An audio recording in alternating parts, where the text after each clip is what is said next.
How can I copy a public workspace? So now that you know all the tricks of the trade for finding the public workspaces that you want, let's talk about what to do once you found the one. You're going to want to copy the public workspace into your own workspaces.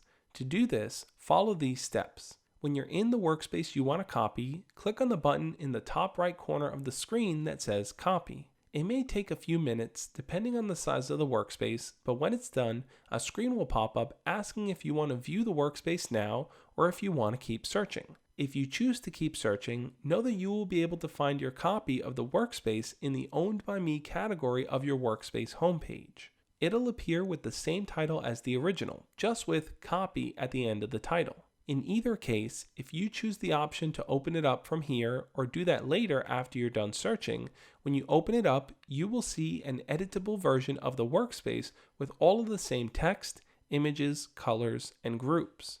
You will have editable copies of all the Google Docs and attachments to cards, and you can edit any of the workspaces just like ones you've created from scratch.